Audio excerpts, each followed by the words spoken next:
Now, since I'm waiting for parts for the other car, some parts for this car came in. Let's see, the radiator I ordered has come in. So, looks pretty nice. Hopefully.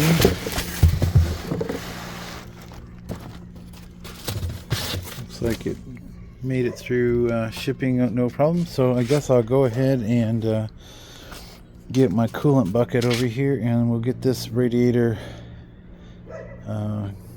drained and see about swapping this out real quick. Alright, so I drug over my drain bucket. I'm going to go ahead and get down there and take off the clamp. I think the bottom one is just a regular hose clamp. Once I do that, I'll start working the radiator out of its clips. I think there's one bolt. I may go ahead and drop this AC condenser out of the way since I've got two new ones coming, so it doesn't matter if I have this in the way or not, but it'll be a little easier to work with it moved. Alright, so to remove the AC condenser on this particular is a 6 mil. So we're going to go ahead and get those knocked out of there real quick. Alright, so I went ahead and cracked them both loose. So my passenger side is damaged, so there was no charge in my system. But you probably wouldn't want to do that if you had any Freon, because it'd be under load. So when you pop it loose, it's going to spray up in your face, just FYI. It looks like this one's a little damaged too, so that's probably why I didn't have any AC to start with. Alright, now that I got them both crack free, I'll get them out. I just held it by hand, and it wasn't much to pop them loose. Okay, and just like that, it's laying over there. It looks like somebody spray painted on some of it, probably to cover the bumper up. So there is one bolt right here that will have to come out, and there's a couple of clips on that side. First thing we're going to do is get to this hose clamp that's right in here. It might be hard to see right there. We'll get that loosened up so we can get the coolant into the tub. So that's what we're going to do right now. Hopefully that comes out very easy.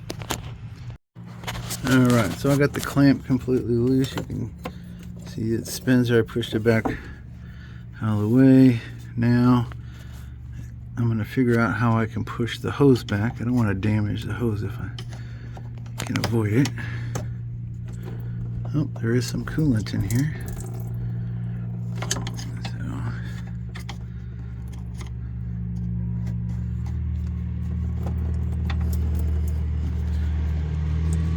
Alright, I'm just trying to work my way around the hose to kind of break it free.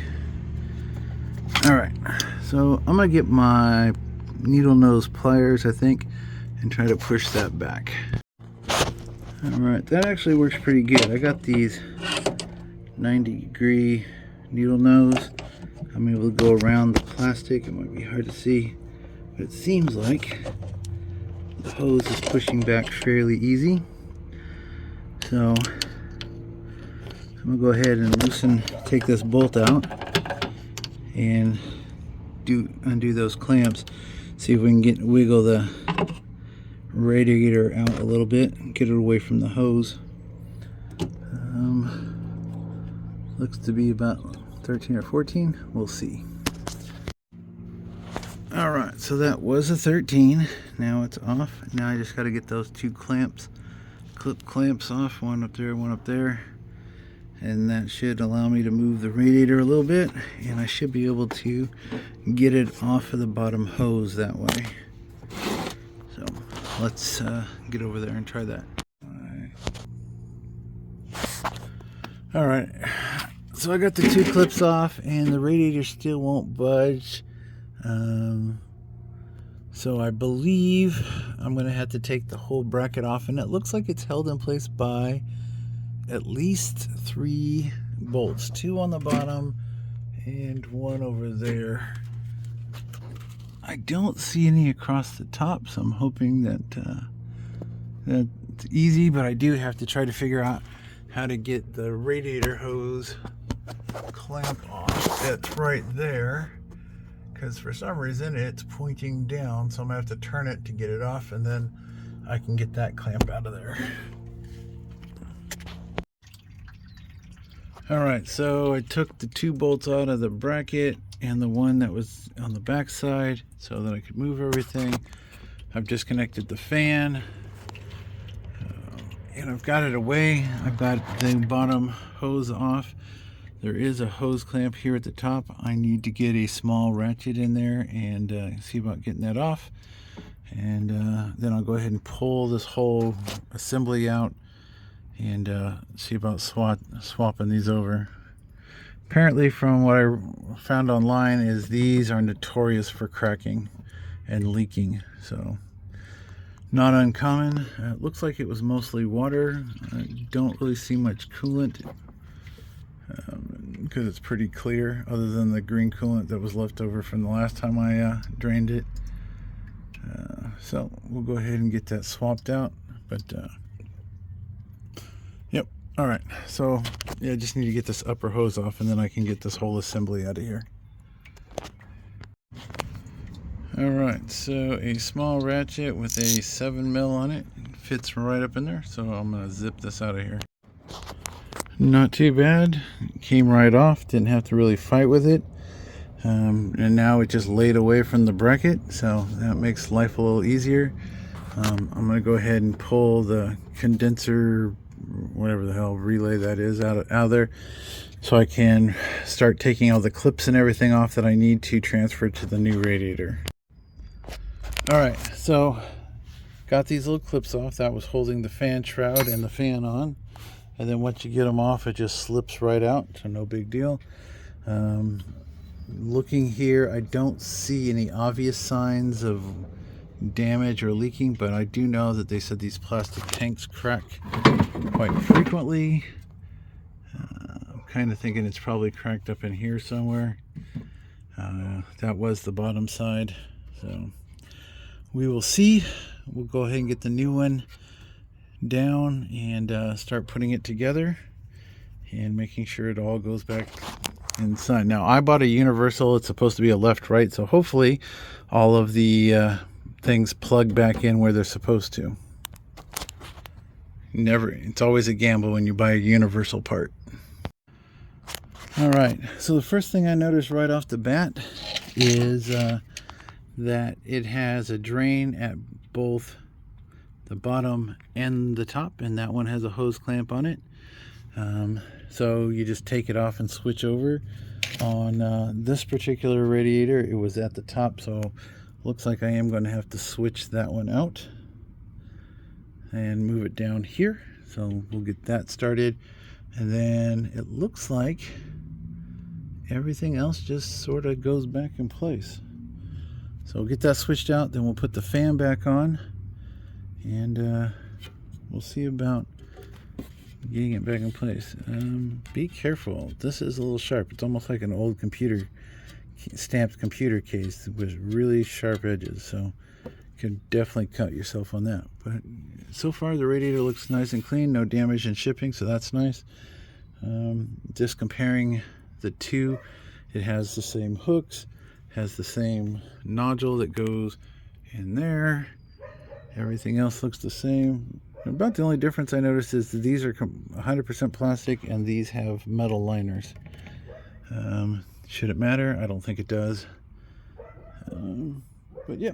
All right. So let me do that. Let me swap that over, and then we'll get this started back together. All right. So I switched the little rubber cap from the top to the bottom. So that's all taken care of. Now we're going to go ahead and get the fan assembly put back on.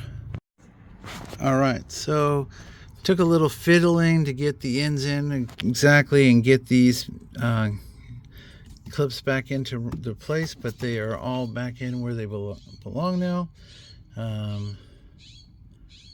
So we are ready to put this thing back in, as I hope I am. Yep. All right. just one last look. We want to double check. So we got our 2 hoses on the right side. We've got our open vent on the top. This one was plugged at the bottom, so we're plugged at the bottom. So it looks the same to me. So it looks like it's ready to go back in. That wasn't too bad. Only about 20 minutes to get it out and switched over. Probably take another 6 hours to put it back in, but so far so good. And then once we get it all put back up, then we can get the bracket remounted. So we're going to do the upper hose first, and then we'll do the lower while it's out, and then we'll get the bracket in place. All right, so I put the bottom end in, left the top out, and it made it easier to get to this upper. And I'm gonna go ahead and get the lower hose hooked up, and I will see about putting that back in place, and then I can see about wiggling this guy back in place. I guess I didn't need to take this one off after all, because it's still bolted on the inside. Well, we learned. All right, so I got the upper, I got the hose on, but not the clamp tight. I got the little thing back into the bracket that goes over here. So the next thing I'm going to try to do is get the bottom bolts in. That way it supports all this a little bit better. And I think that was, no, that's the one that goes on the inside, because it doesn't have any paint. All right.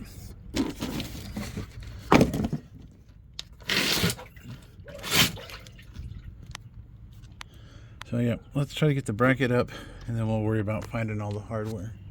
Oh, here's the bolt nut.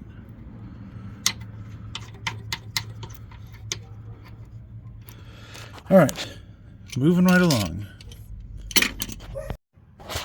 All right, so I got the 2 lower bolts started. You can see they're still loose.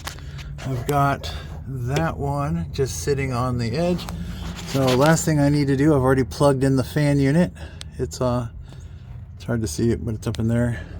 I also rerouted the blinker to give myself just a little bit more length. It was all wrapped around up in there. So the only thing I got left now is to put the drain tube back on, or I guess that's the overflow. And then we'll get these other brackets in place so that everything's sitting where it should be. All right, so we got the return hose in place. We got the 2 clips in place. So all we have to do is put this last nut back up there where it belongs, and then we can tighten this whole unit down, and it is done. That wasn't too bad. So that's, and then just have to tighten the lower radiator hose. All right, so I got the 2 lower bolts tight. Got the hose clamp back tightened up. Got the last bracket up here tightened back up. I didn't have to touch this one over here. There wasn't even in the way. So, yep, everything's back in. Everything's plugged back in. So the fans are plugged back in. The hose is plugged back in. Actually not a bad job. Fairly easy. Especially since I already had the fender liner out. So, not too bad. So, all right, I guess since I have my tools out, I might as well go ahead and pull the AC condenser on the passenger side, so when the new ones show up, they'll be ready to go in. Oh, I do need to tighten this guy back down. That is the last one. I got my clips here. Radiator's nice and shiny, so it should get plenty of fresh air now, instead of all that dirt and crap that was up in there to start with. But yeah, not too bad. Fairly easy, straightforward. So the passenger side of this car had drove up on something. You can see that the bottom of the AC condenser was damaged. So we had a leak in here somewhere. Might not have been a big leak, but it was just enough of a leak. So we're going to go ahead and do the same thing. Take these 2 8mm out and get rid of this one, and just wait for the new one to come in. Well, it looks like I should be looking for some bolts too. This is the first bolt I took out. Might not be, there you go. So it was stripped in there. So we did have some damage here. So I guess I'm going to go ahead and look for some bolts too. Yeah, I don't know what the hell they did, but definitely not going to reuse that because that'll just screw up my new condenser, so let's not do that. So we'll go ahead and get this other one out of here. It looks like it was messed up. Hopefully I can get it out there without too much trouble. Yep, this one's messed up too. So both these bolts were messed up. I don't know when it was in a wreck, if it just messed them up, or maybe whoever took this apart to put in the new radiator. Not really sure. Alrighty, so now we're just waiting for the new radiator. I'll get online and see if I can hunt down some of these bolts. If not, I guess I'll have to make a trip to the hardware store and get something that I can use to replace them.